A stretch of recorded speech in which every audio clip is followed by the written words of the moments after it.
So I'm out here just enjoying the sunset from my yard, and before we get started on the video, I'd like to invite you guys to like, comment, and subscribe, and stay tuned for lots more videos just like this.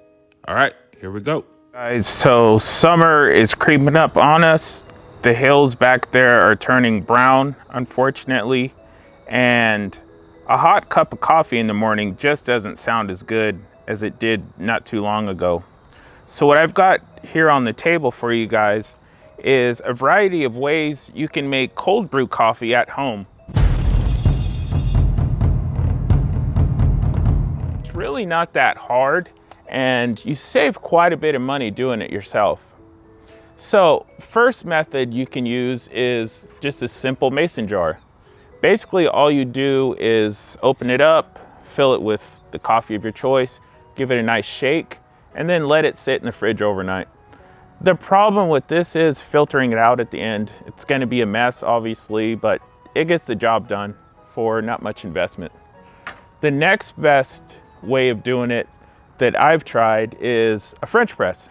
It's kind of simple, similar to that. You open it up, put your grounds down in there, let them steep overnight, give it a nice stir. Then once you're done, just press it down, pour your cup out, and there you go. It's still kind of the same issue with that as far as cleaning it, because the coffee kind of stinks every which way once it's been seeping overnight. So there's an issue with that as well. My favorite way of doing it, and the easiest I've found so far, is this Takea cold brew pitcher. Now I got this at Costco about 2 years ago now. It was only about $20. It actually came with two of these pitchers, but just one filter. And how this works is pretty ingenious and really makes life a lot easier. So it has this filter down here that just unscrews.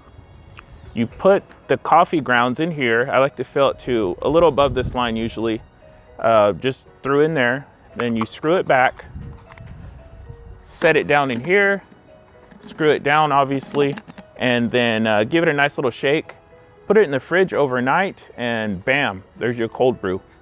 The best part about using this method is the cleanup. So once you unscrew it from there, you just kind of hold it over the sink like that, let everything dribble out. Then you can just knock it on to the trash. It all comes right out. There's zero mess.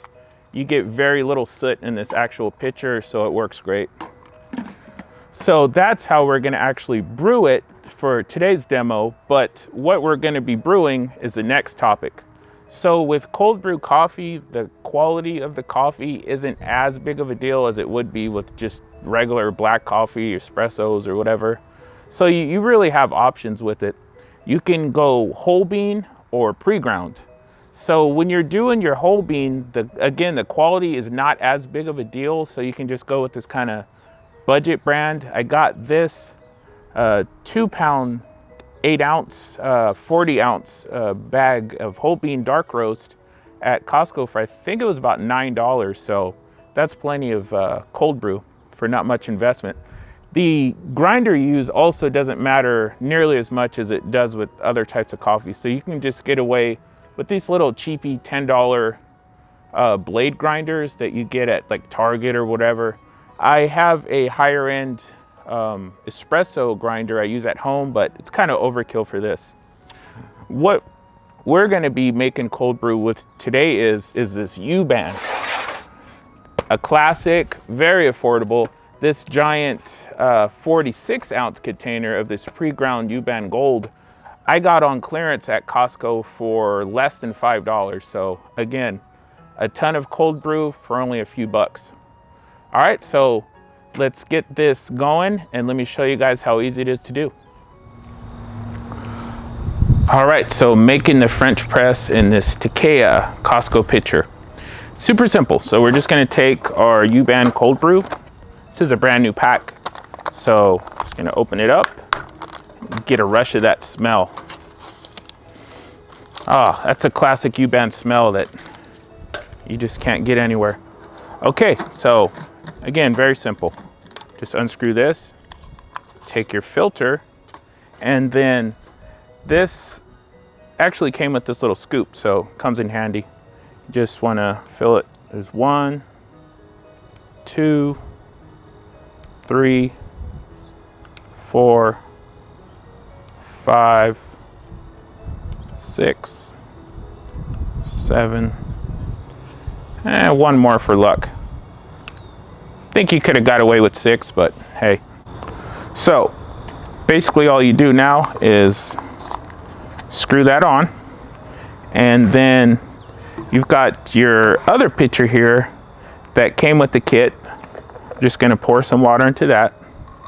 By the way, these actually have identical lids, so they can be used either way. You can make coffee in one and then let that set up in the fridge and then switch the filter to this one to make 2.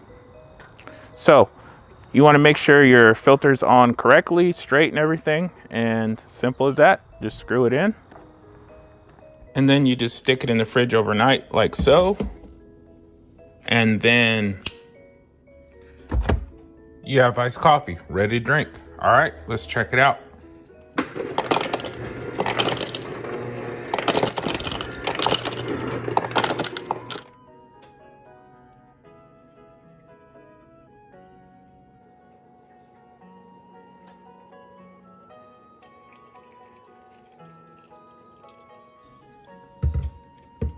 Fill it up and let's give it a taste.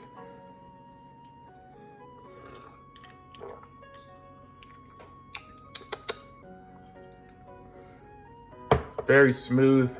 It tastes very similar to just how dark U-Band does. Still kind of got that same U-Band flavor, but a very smooth version of it. It tastes like it was made with like a high-end machine, would be the best way to put it. Takes the edge off it, nice and smooth, but you can still taste that classic flavor that you may love. I don't mind. It's not my favorite, but U-Band was very affordable, so I went with it for this batch. You can try whichever brand you like and get a better version of it. Cold, perfect for these warm summer days, and easy to make. All right, so until next time, be sure to like, comment, subscribe, and stay tuned for lots more videos just like this. Peace.